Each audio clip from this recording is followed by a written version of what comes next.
Assalamualaikum warahmatullahi wabarakatuh.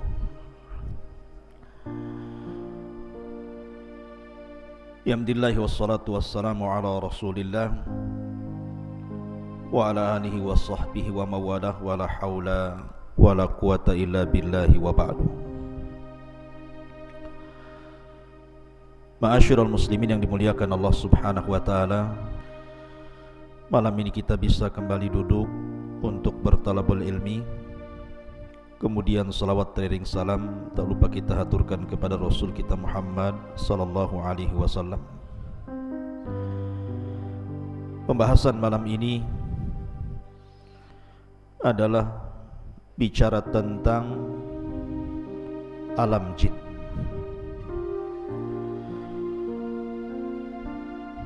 Jadi malam ini kita bicara tentang masalah jin.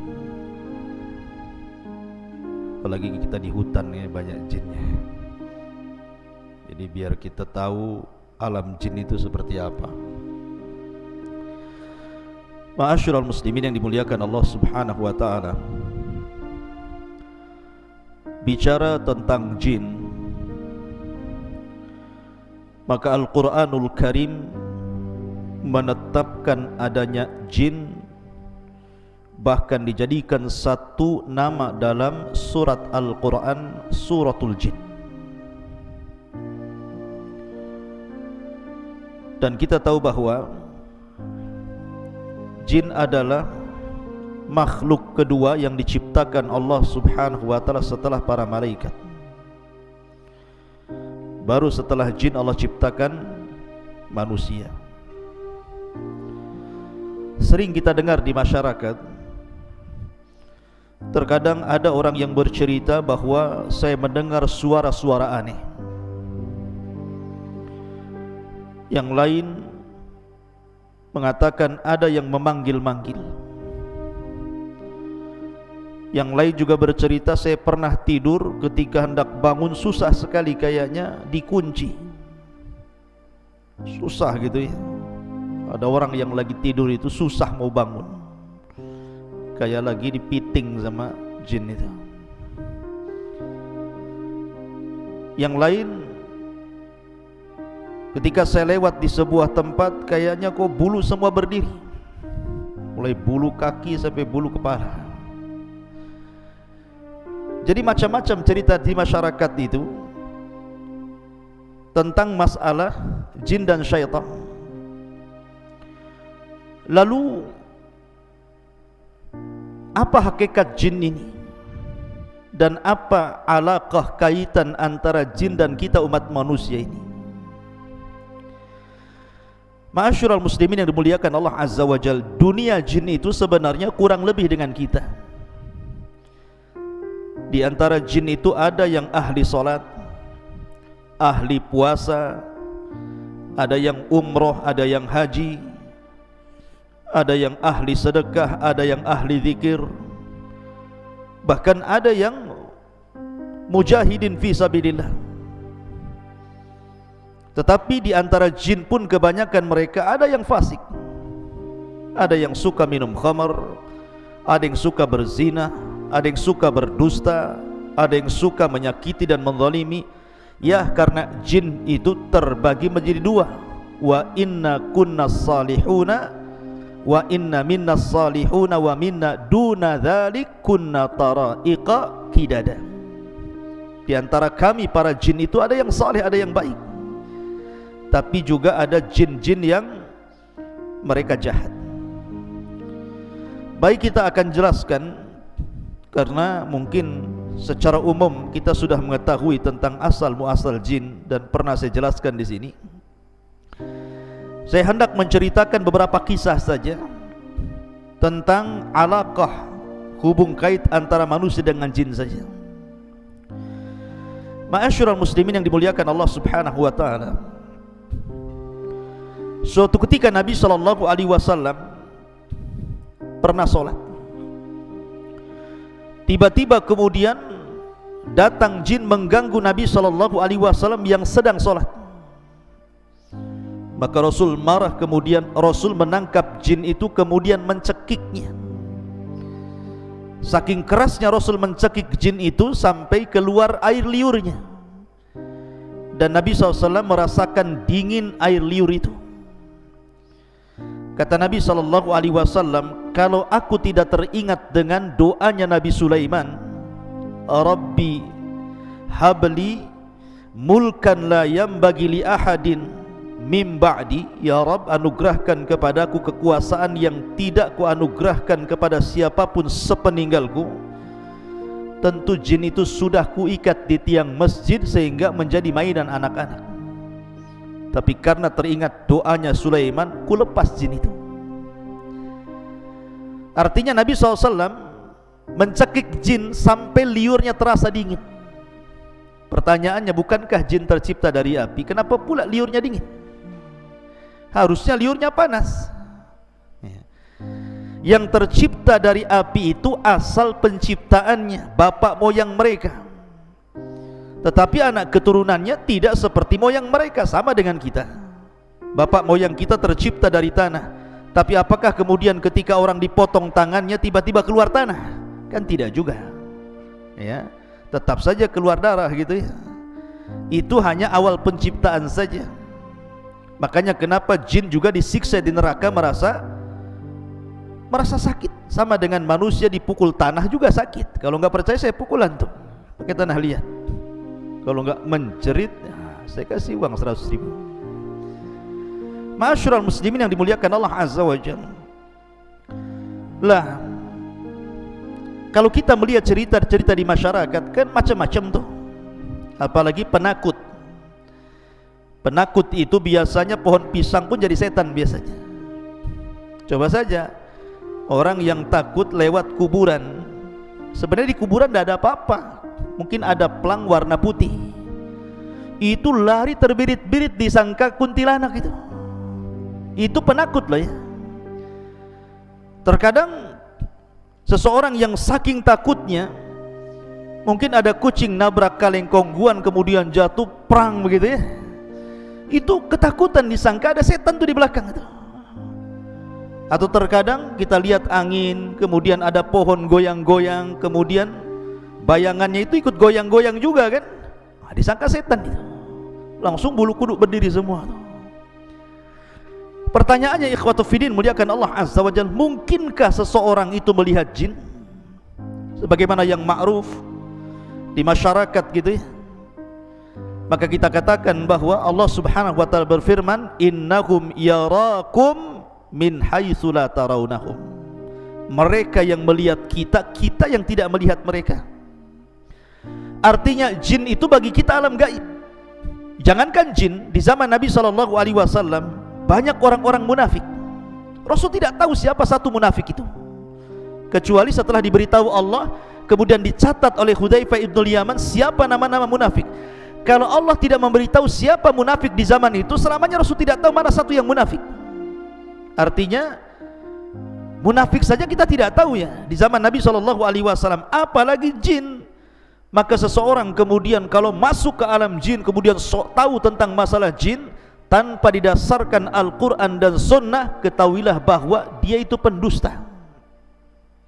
Contoh saja, dulu kan ada tayangan apa itu, Ghostbuster ya, yang nangkap jin dimasukkan ke botol itu loh. Nah ada tuh, tangkap masuk botol, ditutup botolnya, dia tidak tahu lubang botol bawahnya itu, lepas lagi ya kan. Kan ada orang yang narik jin, kononnya dimasukkan ke dalam botol.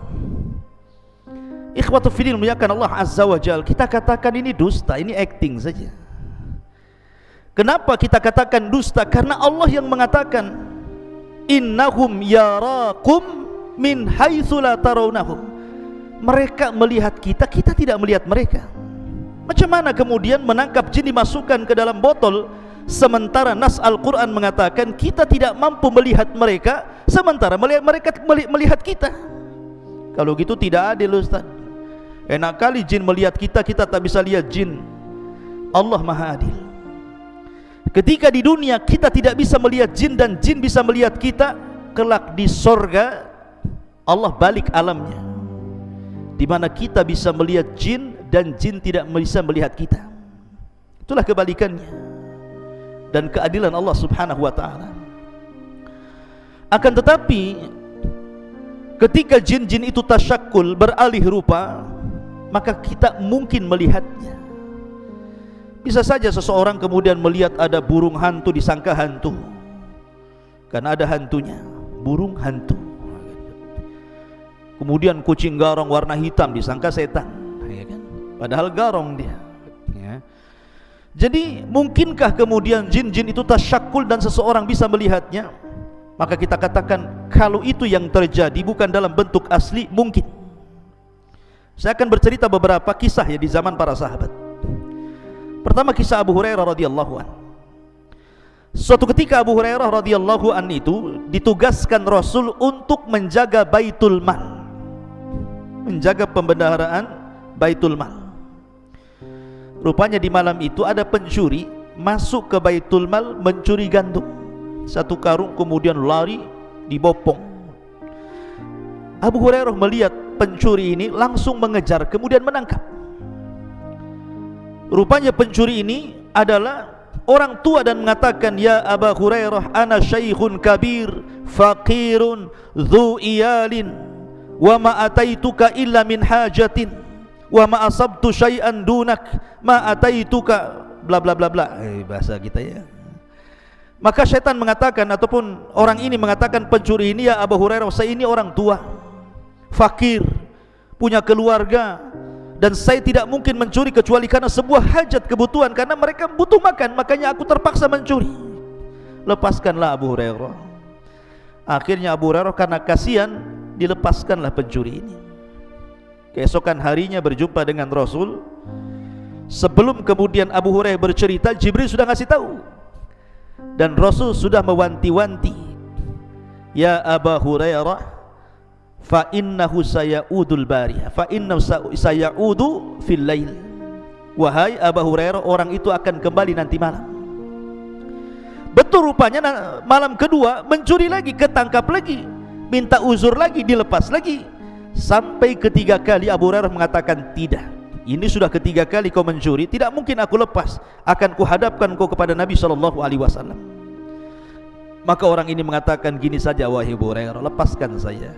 Maukah ku ajarkan kepadamu, maukah ku ajarkan kepadamu sesuatu yang kalau kau baca, setan akan lari darimu, setan akan lari darimu."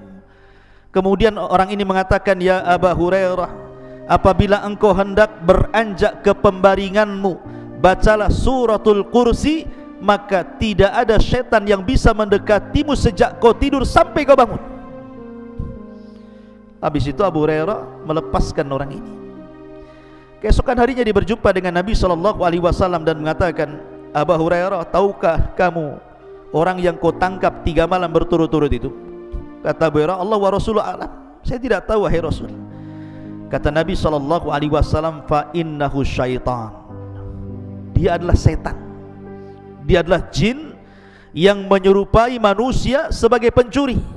Sadaqaka wa huwa kadzub. Untuk masalah ini, maksudnya ayat kursi yang kau baca, dari semenjak kau tidur sampai kau bangun dan kau tidak akan diganggu syaitan, ini benar.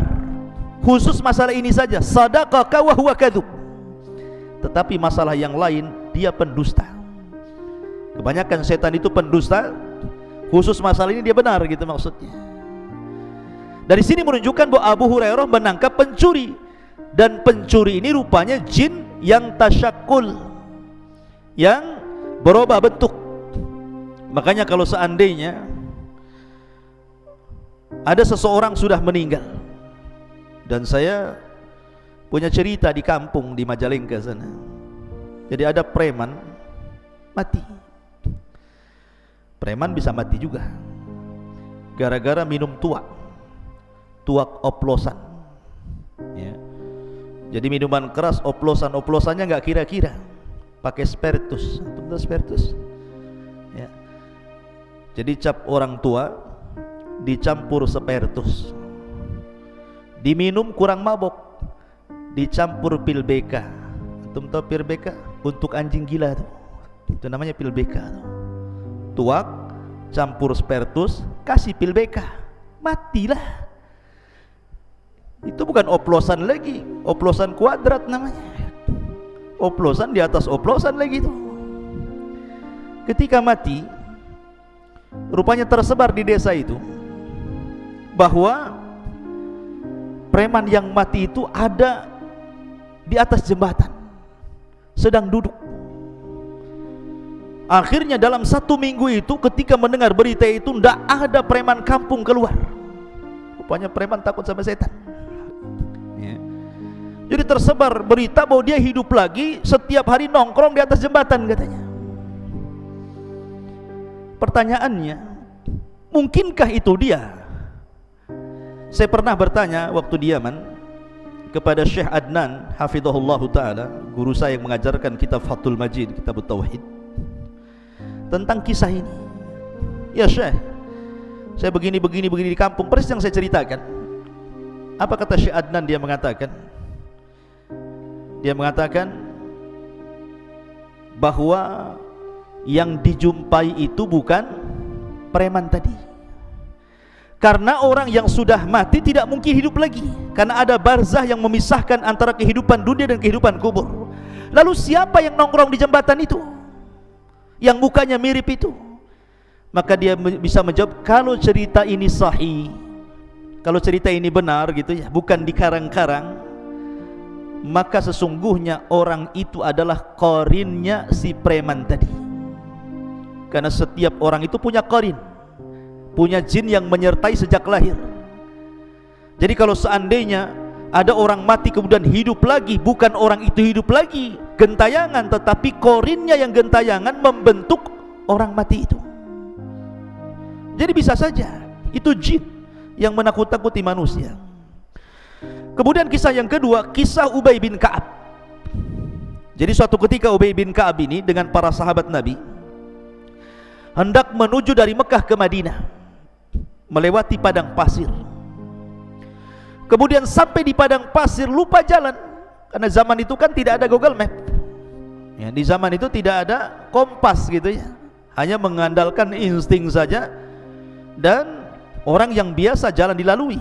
Rupanya Ubay bin Ka'ab dan sebagian para sahabat itu nyasar, tidak tahu kemana arah ke Mekah. Pokoknya bingung. Yang namanya padang pasir itu kan kayak lautan tuh. Nanti antum kalau pernah belajar di Arab, antum melihat padang pasir itu persis kayak lautan tidak bertepi itu. Jadi bingung Ubay bin Ka'ab ini harus kemana, sementara perbekalan minum mereka sudah menipis. Sampai betul-betul akhirnya minuman itu habis. Akhirnya mereka berusaha mencari air. Jadi ke arah selatan tidak nemu air, ke arah barat tidak nemu air. Pokoknya semua arah dia berusaha jelajahi, tetapi tidak ada air juga. Sampai akhirnya datang laki-laki yang sangat besar, badannya besar sekali kayak raksasa gitu ya. Kemudian menemui Ubay bin Ka'ab radhiyallahu an. Kemudian Ubay pun ketakutan dan mengatakan, "Man anta, siapa kamu?" Karena besar masalahnya badannya gitu ya. Maka orang besar ini mengatakan, "Ana min baqiyatin nafar minal jinnil ladzi istama'u ila Rasulillah sallallahu alaihi wasallam." Kata orang besar ini, saya adalah satu di antara sekelompok orang yang pernah datang menemui Rasul mendengarkan bacaan Nabi sallallahu alaihi wasallam yang disebutkan dalam surah Jin ya, "Qul uhiya ilayya annahu istama'a nafarun minal jin." Ada sebagian sekelompok jin, ada yang mengatakan 7 jin datang menghadap Rasul mendengarkan Rasul baca Quran. Lah kata orang ini, saya adalah jin, satu di antara kelompok orang yang datang menemui Rasul yang kemudian mendengarkan ayat Al-Quran, dan aku pun masuk Islam. Kemudian dia mengatakan, aku pernah mendengar Rasul bersabda, al-muslim akhul muslim. Muslim itu saudaranya muslim yang lain. Baik kutunjukkan kamu ke arah di mana ada mata air di sana.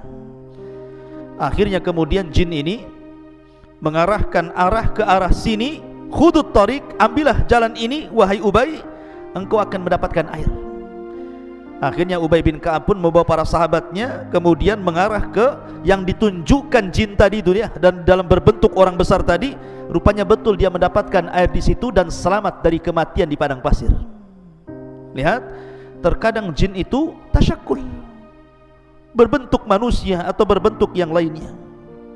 Ini kisah yang kedua. Kisah yang ketiga, di zaman Umar bin Khattab radhiyallahu an. Jadi ketika para sahabat Nabi SAW berada di Yamamah, ketika dalam kondisi perang, tiba-tiba salah seorang sahabat berjumpa dengan orang yang penampilannya aneh. Orang yang penampilannya aneh mengatakan kepada sahabat ini dan mengatakan, dari mana kalian?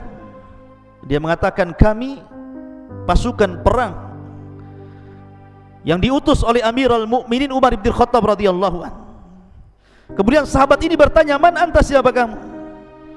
Maka orang yang aneh ini mengatakan, ana minan Nahawan, saya dari Nahawan, dan Allah saufa yaftahullahu ala Nu'man ibn Bashir walakinnahu ustushhid. Tiba-tiba dia mengatakan, sebentar lagi kan kalian akan menyerbu Nahawan, kupastikan kalian akan menang, tetapi yang memimpin perang kalianlah Nu'man bin Thabit, Nu'man bin Bashir afwan. Tetapi dalam peperangan itu Nu'man akan mati syahid. Kagetlah orang ini. Oh, belum perang kok dia bisa meramalkan seperti itu. Masalahnya, kalian kan akan berangkat ke Nahawan, menyerang Nahawan, tetapi Allah akan menangkan kalian di tangan Nu'man ibn Bashir, tetapi Nu'man akan mati syahid di situ. Akhirnya orang ini, sahabat ini langsung lari menuju Umar bin Khattab radhiyallahu an dan mengatakan, ya Amirul Mukminin, tadi saya berjumpa dengan orang yang aneh. Tiba-tiba dia mengatakan bahwa kita akan memenangkan Nahawan, tetapi Nu'man bin Bashir akan mati syahid di situ.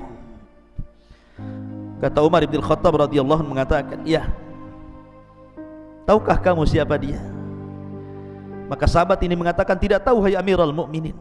Kata Umar bin Khattab radhiyallahu anhu, dia mengatakan, dialah Usaim baridul jin. Dialah Usaim, satu di antara jin-jin yang saleh. Dia pun datang kepada Umar memberitahu, ya. Artinya bahwa jin juga terkadang tasyakkul kan, berubah bentuk gitu menjadi manusia, sama dengan malaikat juga sama. Ma'asyiral muslimin yang dimuliakan Allah Subhanahu wa taala. Tetapi ada juga jin-jin itu yang jahat, ikhwan. Tidak semua jin itu baik.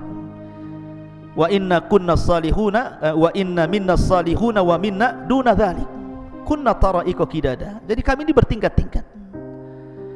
Jadi memang jin itu kebanyakan mereka fasik dan kufur, berusaha untuk menyakiti kita anak Adam dan berusaha untuk menyeret kita untuk mengikuti mereka. Tetapi gangguan apapun dari jin itu tidak mungkin sampai kepada kita kecuali memang takdir yang Allah telah catat. Makanya Allah mengatakan, la inistama'u ala an yadhurruka bi syai'in lam yadhurruka illa bi syai'in qad kataballahu lak. Kalaulah satu dunia jin itu berkumpul hendak memberikan madarat kepadamu, tidak mungkin madarat itu sampai kecuali memang sudah ditetapkan dalam takdir Allah. Jadi tidak perlu takut antum. Kalau ada dukun datang kepada antum, saya sihir kamu, sihir sajalah, sambil nyantai ya, saya sihir kamu, silahkan sihir saja ya. Tapi tidak perlu sombong, sihir saja ya. Emang siapa kamu? Kuruqyah kamu. Jadi tidak perlu kita sombong. Yang penting kita yakin bahwa kalau mereka mengancam sihir, sihir itu tidak mungkin terjadi kecuali karena izin Allah Subhanahu wa taala. Dan jin itu ada titik kelemahannya. Saya contohkan sebuah kisah. Di zaman Nabi SAW, jadi Imam Hakim meriwayatkan dari Ya'la bin Marrah, dari bapaknya, dia mengatakan, aku safar bersama Nabi. Tiba-tiba aku melihat sesuatu yang sangat ajaib, yang sangat takjub, menakjubkan gitu. Karena ketika di perjalanan, rupanya ada seorang wanita bersama anaknya. Anaknya ini sakit-sakitan selama 7 tahun, selalu pingsan, kemudian siuman, pingsan lagi. Pokoknya selama 7 tahun itu 2 hari sekali pingsan dan sakit parah, gak bisa ngomong. Sehingga kemudian ketika berjumpa dengan Nabi SAW, Rasul bertanya dan mengatakan, kenapa anakmu itu? Maka ibu ini mengatakan, boleh jadi dia terkena syaitan wahai Rasul, tolonglah obati anakku. Maka Nabi SAW akhirnya mendekat anak itu, kemudian membuka mulutnya. Kemudian Nabi SAW hanya mengatakan, ukhruj ya aduwallah, keluar wahai musuh Allah. Cuma ngomong gitu saja, ukhruj ya aduwallah, ya, keluar wahai musuh Allah. Habis itu anak itu kemudian tertidur, dan setelah bangun tiba-tiba sembuh penyakitnya. Tidak tersisa sama sekali dari selama penyakit 7 tahun lamanya itu. Hanya Nabi mengatakan ukhruj ya aduwallah. Makanya kenapa dalam dunia ruqyah, ikhwan, kalau antum nanti jadi peruqyah, Nabi SAW itu tidak pernah memperbanyak dialog dengan orang yang diruqyah.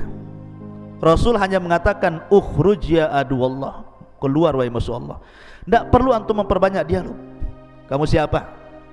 Dari mana asalmu? Dan nikah belum? Berapa anakmu? Kau kesini sama siapa? Nah, kau gabung sama geng mana? Tidak perlu, ya. Jadi tidak perlu diperbanyak dialog, karena jin itu pendusta. Karena mereka pendusta, maka kalau antum meruqyah cukup bacakan Quran.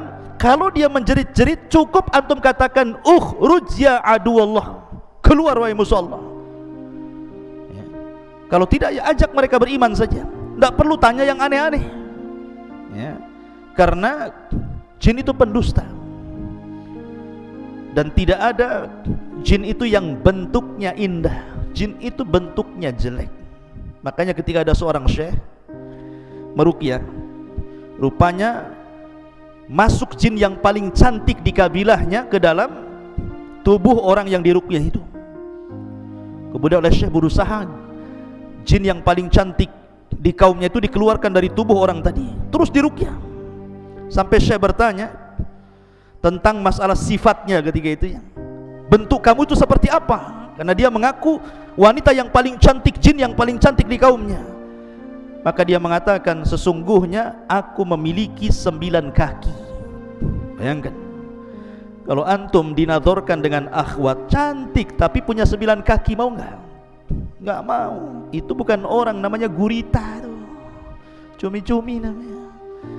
Artinya bahwa jin itu tidak ada yang bagus. Sudah bentuknya jelek, mereka pendusta masalahnya. Jadi jangan diperbanyak dialog.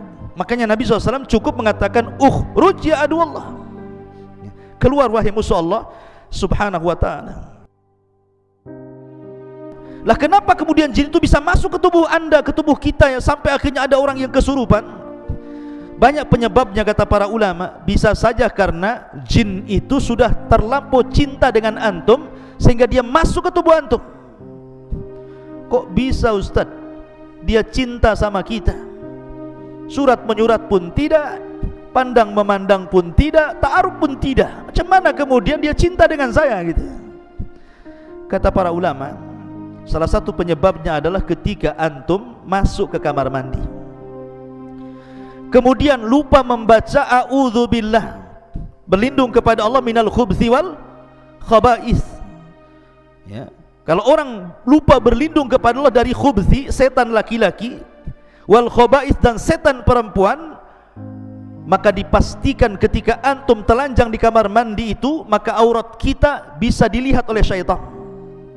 Tetapi kalau seandainya kita sebelum masuk kamar mandi kita membaca doa perlindungan kepada Allah minal khubthi wal khaba'is, dari setan laki-laki dan perempuan, walaupun telanjang bulat di kamar mandi itu, maka tidak ada satupun jin yang sanggup melihat aurat kita. Lah orang yang tidak pernah membaca doa ketika masuk khala, masuk kamar mandi, maka dia setiap hari jin itu menonton aurat kita. Karena setiap hari menonton aurat kita, akhirnya jatuh cinta. Kalau sudah jatuh cinta, maka dia tidak mungkin melepas kita. Ini salah satu penyebabnya. Yang kedua, atau karena dendam. Dendam itu maksudnya karena mungkin di antara kawannya dibunuh atau saudaranya dibunuh. Makanya kenapa Nabi SAW mengajarkan kepada kita, kalau antum kencing di alam terbuka, di hutan Jabal Uhud ini atau di mana gitu kan, jangan diarahkan ke lubang. Siapa tahu lubang itu tempat bersarangnya jin. Karena jin itu kan ada 3 jenis tuh. Ada jin yang berupa memiliki sayap, bisa terbang kemana-mana. Ada jin itu yang berupa anjing ataupun ular.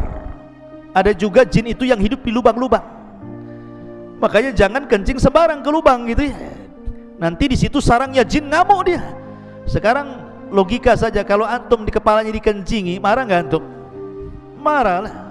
Jin juga sama, kalau dikencingi ya marah gitu ya. Makanya jangan kencing sembarang kalau di ruang terbuka itu. Karena bisa saja akhirnya karena marah balas dendam masuk pula ke jalan darah kita, kesurupanlah kita. Atau mungkin dia itu masuk ke tubuh orang itu karena iseng saja. Ya, iseng-iseng saja masuk ya. Karena dia suka ngelamun, karena dia suka mikir gitu ya, dan tidak pernah berzikir, tidak pernah baca Quran, masuk dia ke tubuh kita. Makanya ikhwatu fillah muliakan Allah Subhanahu wa taala, maka jin-jin itu memungkinkan berbuat apa saja. Dan yang lebih bahaya kalau seandainya jin itu suruhan tukang sihir. Dia bisa membuat kita sakit, dia bisa membuat kita mati, dia bisa membuat kita bercerai dengan suami istri, dia bisa membuat kita macam-macam jadi jahat gitu ya. Maka itu lebih bahaya lagi. Oleh karena itulah maka banyak-banyaklah berlindung kepada Allah Subhanahu wa taala. Wallahu a'lam bishawab. Ini diantara beberapa kisah tentang alam jin. Mudah-mudahan ada manfaatnya. Subhanakallahumma wa bihamdika, asyhadu an la ilaha illa anta, astaghfiruka wa atubu ilaik. Allah taala. Assalamualaikum warahmatullahi wabarakatuh.